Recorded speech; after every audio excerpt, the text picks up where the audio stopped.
Hey there, Leo. My name is Isaac. Welcome to my channel. We're going to get into a reading for September, and I've spent a little bit of time with your chart already here, and there's a pretty interesting kind of dynamic happening.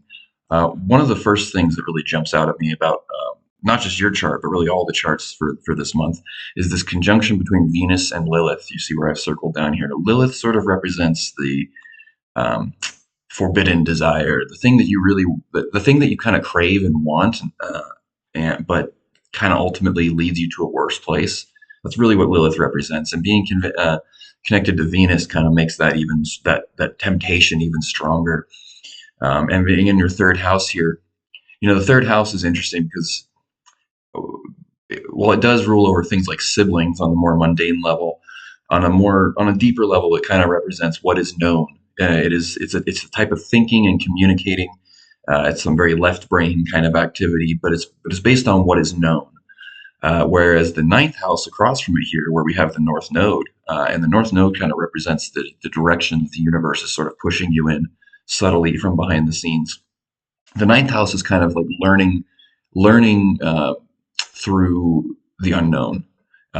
So third house is kind of thinking and operating from the known. The ninth house is operating within the unknown and learning from that experience. And so, with this kind of opposition here happening between Lilith and Venus, and then the North Node and Neptune, it's really the universe is kind of pushing you towards moving into the unknown. Because I think what's really going on here is that I mean, it seems like you might be really bored, like you're stuck in a pattern, a repetitious routine that's not really that satisfying for you, but there's a temptation to stay within it. Again, with that Lilith, that temptation to stay within the known, because it's stable, maybe it's peaceful. Well, maybe not peaceful, but it's predictable. It's what is known. There's a certain comfort in that, and in order to embrace the opposite of that, there has to be a willingness to. You have to be willing to be wrong, to be okay with the idea of being wrong. And the funny thing is that the more okay with being wrong you are, the more right you end up being a lot of times. And then the more you need to be right, the more you end up manifesting the same sort of patterns over and over again. You know, this need to be right really just locks you into a pattern. And then you start to manifest things that you've already seen before. And then you go, see, I told you, I knew that was going to happen. And even if that pattern might be frustrating, there's a certain comfort that comes along with it and a sense of security that comes along with saying, see, I told you so. I knew that was going to happen. This idea that you know what's going to happen next. You really never really know for sure, but you can really influence the way things manifest by having this unconscious kind of background, like I know what's going to happen. I already know what's going to happen, you know, but you really don't. Um, it's like Socrates said. He said, "I am the wisest man because I am the only one who knows that he knows nothing." Which is kind of funny because if you say that you know nothing, you still know something, right? But I think what he was really getting at was he was pointing at a certain state of mind, a state of being, like a wordless state of mind, where you embrace the feeling of not knowing, even if you think you know because of the past. That feeling of I think I know what's going to happen next based on the past. What you're really doing is you're superimposing your past onto the present, and that shapes your reality to repeat the past. And the more vulnerable and willing to be wrong and willing to embrace the unknown, and letting go of this idea that you actually already know what's going to happen or how things need to be, that's when you can embrace a more like a mindset of like unlimited potential, and the universe can start to really surprise you, and things can manifest in a really smooth way. Things can start to go better than you even imagined they would when you do that. And with this grand trine happening here, so let me circle these real quick. So a trine is like a 90-degree angle between two planets, and a grand trine is when you have three planets, or in this case, you have three planets in Lilith, in trine together. A grand trine is almost like you can think of it like an electrical circuit. It's like it allows for a very smooth, unimpeded flow of energy, which can be good or can be bad, because in this case, this amplified energy is basically is being applied to this kind of repetitious routine. I feel like maybe you guys are maybe you've been working the same job for a long time, and maybe it's not a bad job. Maybe it's actually a decent job, but that even the best jobs can get boring when you get after you've done it for a long time, when things have just been the same for a long time. I think you're really ready for things to change, but there's also a fear of change, because change means embracing the unknown and accepting that you may encounter situations where you might feel wrong or you might be wrong about things, but that's okay. It's not the end of the world to be wrong about things. But we kind of, some of us can get this subconscious belief, maybe from childhood. It could have been some circumstance in your childhood that made you feel like it's really important that you are always right all the time. And then, when you get that sort of mentality, then school becomes really difficult because you can be wrong, and teacher calls on you, and then you have like a mini panic attack because there's this, you're on the spot and you might be wrong about something. But then it doesn't actually ultimately really matter at all. It's really just a thing that it's like an opinion of yourself. It's like you feel like you need to be right, or else you look down on, you get mad at yourself. And with Chiron here in the 10th house, I feel like there's, Chiron is the wounded healer. It basically represents the deepest wound in a person's chart. And since this is a general reading, this is just kind of a generalization for Leos in general right now, where I think you derive a certain sense of identity and self-worth from your career.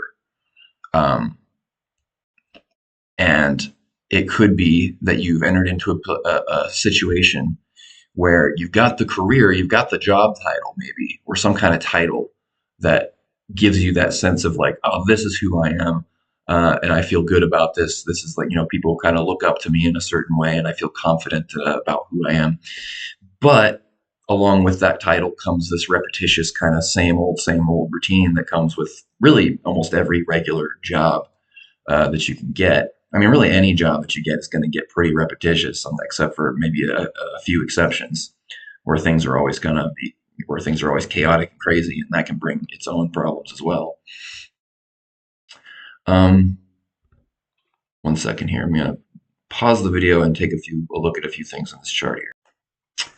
So when it comes to money, I think with your second house being technically in Leo here, you like to have fun with your money. You're not a hoarder. You don't just amass tons of money for no reason, just to have it out of some kind of fear or a need for, um, excessive feeling of security. I think you like to kind of, you like to do things and have fun and spend money on the people that you love and care about. And this kind of, it adds to the pressure of being afraid of changing things, when it comes to your work environment. And with the sixth house being in Capricorn here, and then Pluto in retrograde here, just now exiting Capricorn. I think it moved to 0 degrees Aquarius like today, actually, or today being the day that I'm recording this, the August 17th. Anyways, that's not really important. So yeah, that Capricorn in the sixth house, you find security in routine and stability and things that are consistent and kind of predictable, but at the same time you have this longing for adventure and fun and excitement. um, but there's just, so there's these kind of two battling elements within yourself. There's the longing for freedom and excitement and fun and change and spontaneity, and then the one that's like kind of more focused on routine, responsibility, making sure that everything's going to be okay, like kind of holding everything together and maintaining a sense of security, even if that secure environment has become stagnant and boring.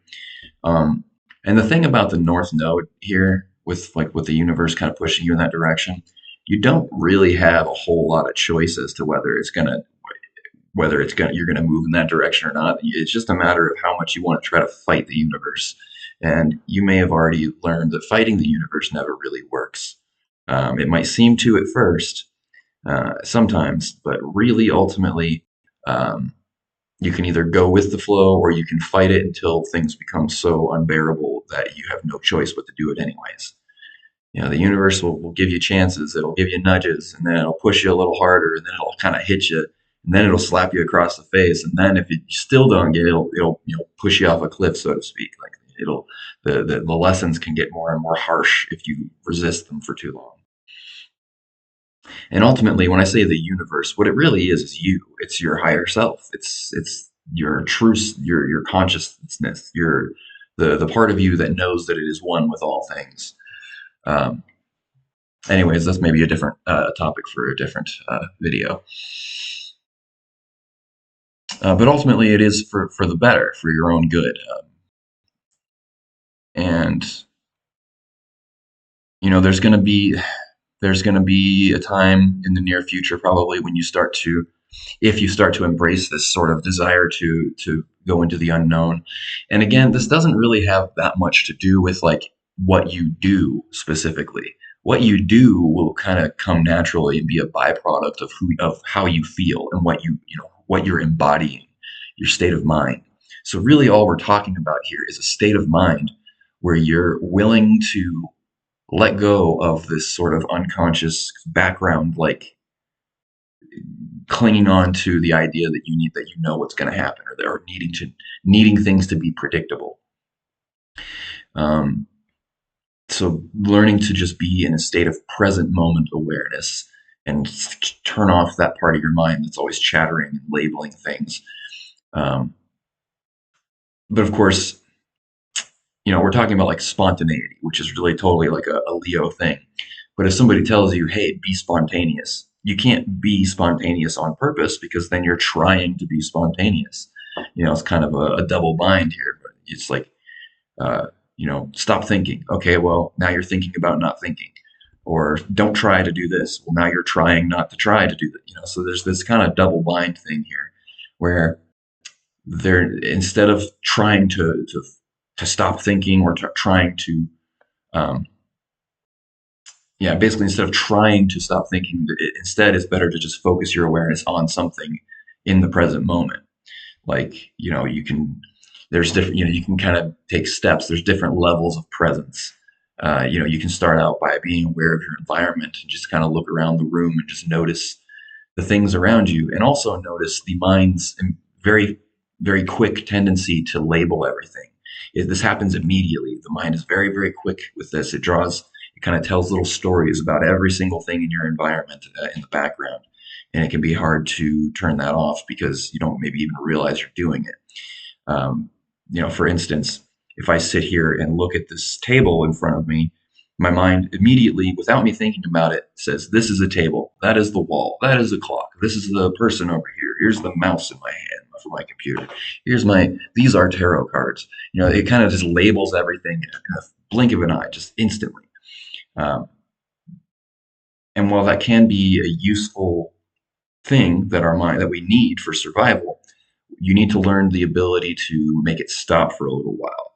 And it can kind of almost feel like, you know, this is kind of silly, but if you imagine what it's like to just be as stupid as possible, you know, like a stereotypical kind of like almost like slack jawed, just kind of mentality. The more you can actually try to feel that, where you're just blank. There's nothing going on. You know, we've been taught that to not think and to have nothing going on in your head means that you're dumb. But it's actually the exact opposite. It's when your mind is full of unconscious chatter. That's what makes you dumb. But when you have nothing really going on, no movement or talk or any of this chatter going on in your head, and you have no thoughts in your head, that's when you're at your smartest, because then you're present and you have access to the full resources of your consciousness, which is infinite and vast. Um, Anyways, I feel like maybe I've gotten a little off topic here, of course. But hopefully that all makes sense. So yeah, if you're feeling like things have become stagnant, um, and you're kind of afraid to change things, maybe don't worry so much about taking physical actions to change things just now. This is purely a mental thing. This is all in your mind because, as you probably already have some awareness of, you're creating everything. In fact, it's not even accurate to say that you're creating everything in your life. You are everything. It's literally, there is no difference between what you and what happens to you. It is one process. You are a bubble of infinite consciousness that creates this projected reality. and what you call your conscious self is just the center point of that. It's the perspective in the middle of this bubble of consciousness. And what you call your environment and what happens to you is actually just a reflection of what's going on within you. All you ever really do, all anyone ever really does, is walk around inside of their own imagination. That's what the world is. It is a projection of imagination. And so when you change your state of consciousness and remove certain unconscious patterns of thought and emotion, suddenly your reality starts to change. So for you, if you feel like you don't want to change things or shake things up too much on the physical level, then all you really need to do is change yourself on the internal level and embrace this state of not knowing. Consciously be okay with the idea that maybe you're wrong about everything. Maybe you don't actually know anything at all. And I'm not saying that you're just going to permanently remove your ability to feel like you know things. You probably couldn't do that even if you tried.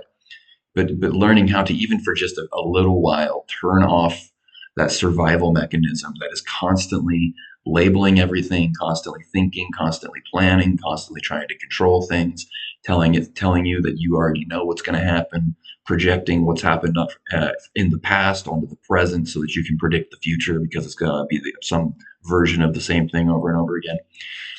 Just presence. It's all about present moment awareness. See, oh yeah, I got a little bit distracted earlier. So I was talking about the different levels of presence, how you can just focus in on the present moment. First is the environment.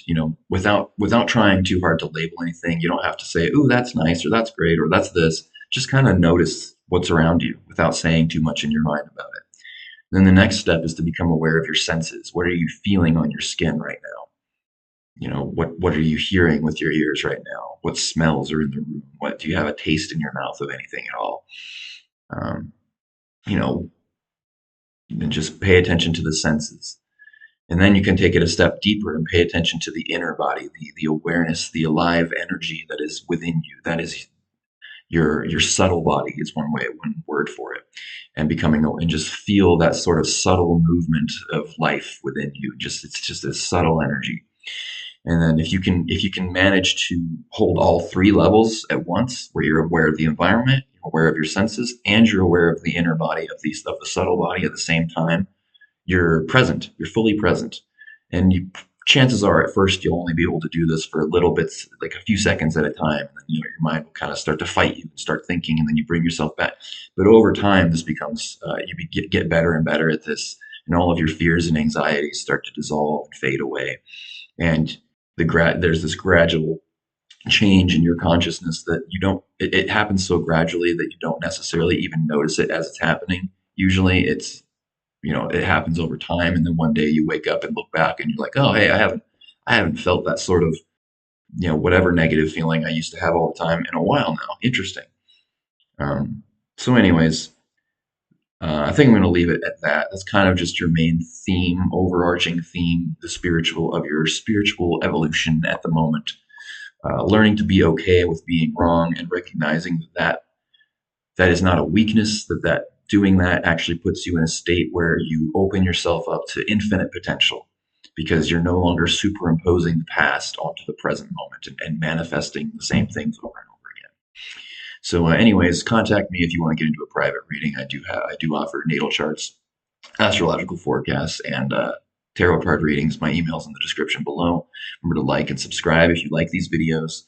Leave comments because it helps me get noticed by the algorithm. This is a brand new channel, so I need all the help I can get with that.